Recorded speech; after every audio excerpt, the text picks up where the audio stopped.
Oh, say, can you see by the dawn's early light what so proudly we hailed at twilight's last gleaming, whose rose stripes and bright stars through the perilous fight o'er the ramparts we'd watch were so gallantly streaming.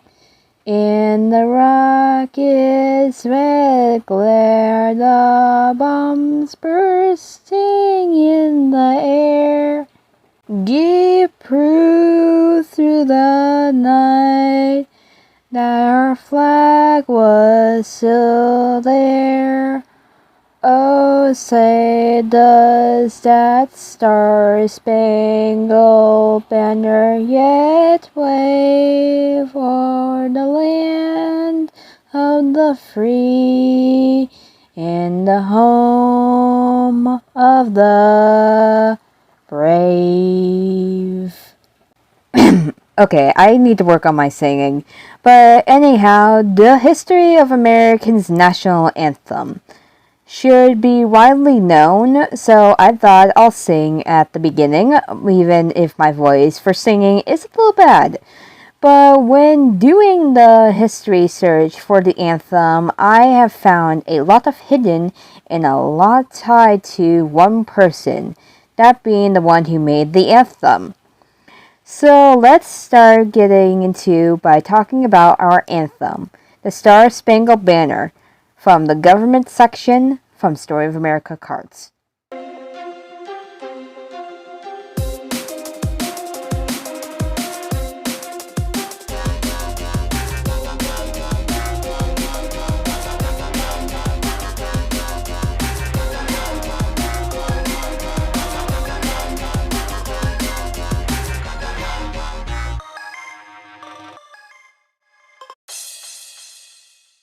It is the national anthem of the United States of America.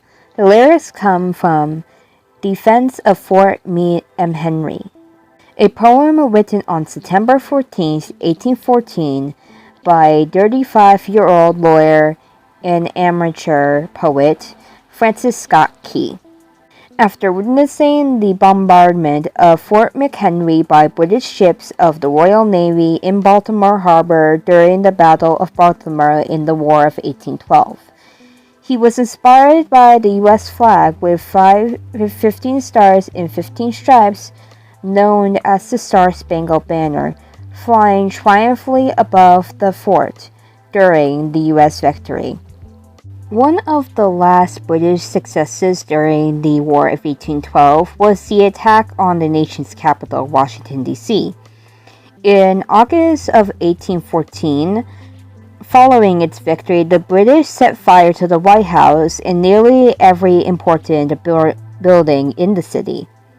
The primary British objective all along, however, was Baltimore, Maryland. Indeed, even if the White House burned, British General Robert Ross sailed for Chesapeake Bay from Bermuda with 40,000 men en route to Baltimore. Their path led up the Pataska River, the narrow entrance to which was guarded by Fort McHenry. Meanwhile, William Beans, a prominent Maryland physician, had been taken prisoner by the British Navy and was kept aboard on the warship, not far from the mouth of the Pataska River. Beans's family had negotiated his release through a Washington attorney, Francis Scott Key, who was taken out to the warship in a sloop. He had just arrived when the British opened fire on Fort McHenry in an attempt to destroy it and so open a way to Baltimore. The bombardment of Fort McHenry began on September 13, 1812. Key, sheltered on a British warship, was able to watch the action without hindrance. The bombardment continued all day long, with the British ships remaining just out of range of the American guns.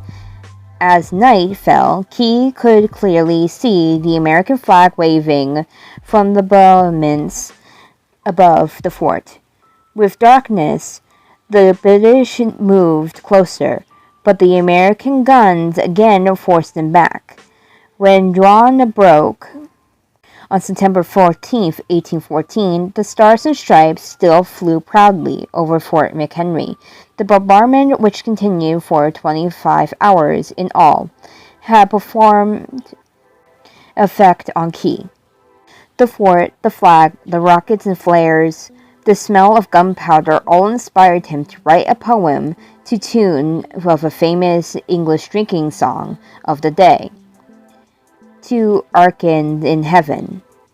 Key's lyrics, entitled Star-Spangled Banner, was published a week after the Battle on September 21st, 1814, in the Baltimore American, and it quickly gained popularity throughout the country. The Star-Spangled Banner became America's official national anthem following the Spanish-American War in 1898. But it was not designated as such by Congress until 1931. The flag and the Key observed Baltimore that night in 1814, in which survived the British bombardment. It is on display at the Smithsonian Institution in Washington, D.C. Now, there's a reason why I'm calling this Star of the Great Gatsby. Maybe if you are watching the YouTube video and question that, so you decided you'll skip the rest of that and come here. Well, let me tell you, turn back right now. This ain't gonna take long time, so be patient and screw your curiosity and just sit back and listen and read. If you're viewing this on Wattpad, where I also post this, okay? And back to the topic. As for those who do not know the relationship between the Great Gatsby and the Star-Spangled Banner, it all comes down to one person, Francis Scott Key. And also the Great Gatsby author, Francis Scott Fitzgerald.